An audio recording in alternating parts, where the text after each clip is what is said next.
So I want to just, on behalf of Wen, um, offer her the Circle of Courage Word. We met in Beijing, in Wairau in 1995, and traveled many different places, very, very remote and far away and very close. And she's been working for her entire life, really, as an environmentalist, as Indigenous people, you know, the air, the water, the sky, the earth are all sacred to us. And so in honor of all of her life's work, that you have always been in this circle of strong women, and you have strong children, and everybody really here in this room is part of this circle. So thank you so much for your devotion.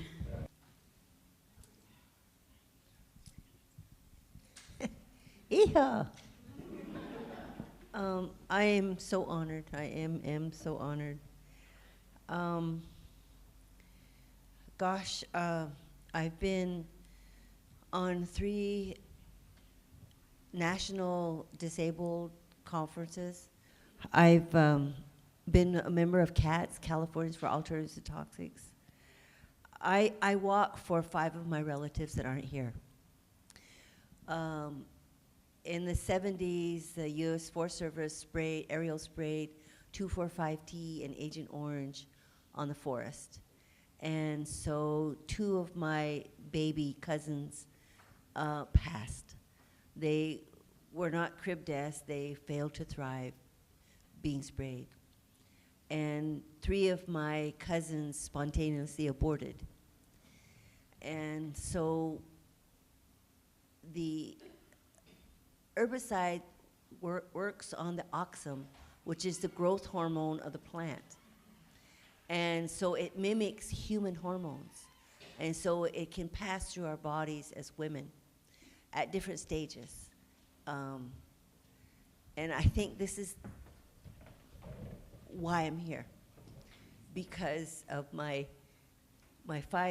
daughter is 38, and these 5 children would have been 38 and 39.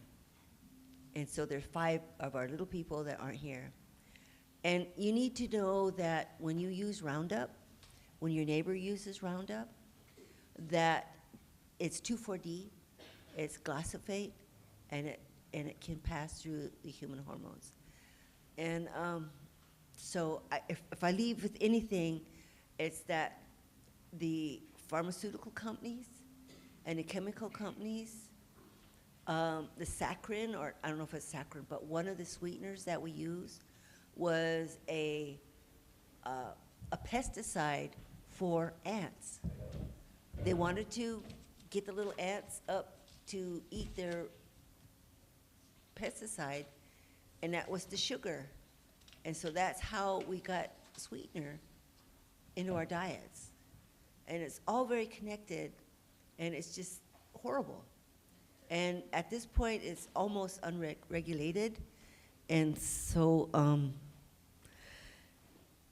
I'm just happy to be here. I'm happy to be alive. And I think one of the things that's happening now is that we're dealing with global warming.